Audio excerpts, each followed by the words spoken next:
I think one of the ways that modern technology is changing the way we view other people has to do with the disembodied nature of so much of modern technology. We interact with people across great distances through screens, through avatars, right? The people that we're talking to, oftentimes we don't even know what they look like because all we see is their social media avatar, or we're talking through FaceTime or some other medium where their physical presence is not present to us. And so I think the cumulative effect of that, when you're interacting with most people in the digital age in a disembodied way, that's significant because I think it starts to have us view humanity in a less human way, where people are not this kind of holistic, kind of embodied thing. They're just the ideas that they share on social media. They are the projection of a persona that they put out there on social media.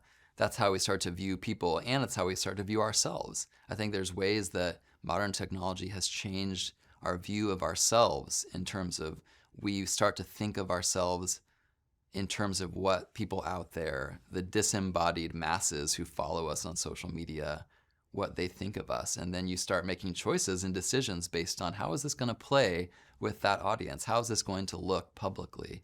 And so that's weird. That changes how you view your own humanity. You become a performing commodity more than a human who's inhabiting a real community of actual life.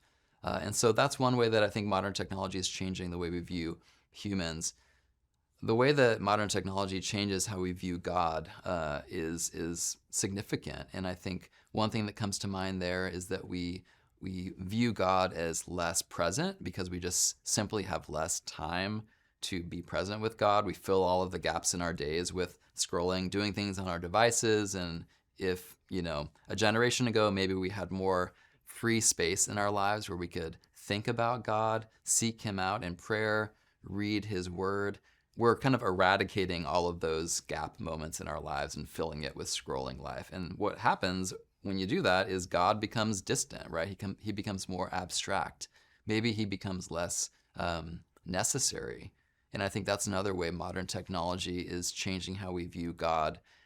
Modern technology is nothing if not trying to give us a heightened sense of our own control over things.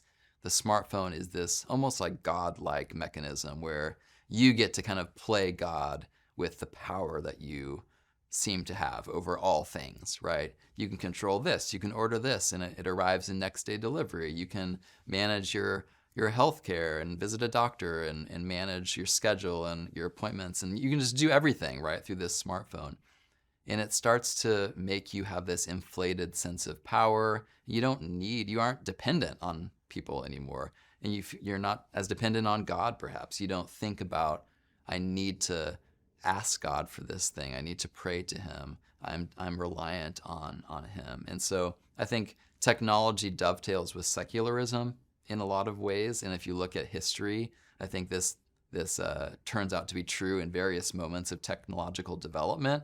It kind of dovetails with a rise in secularism, and that's not coincidental because technology generally is connected with kind of the Babel instinct, right, of humanity wanting to kind of think of itself higher than it ought to think, and almost like replace the power of God and give it to ourselves. And when we do that, we naturally start to kind of have a lower, less important view of God in our lives. So I think those are some ways that technology is shaping our view of God.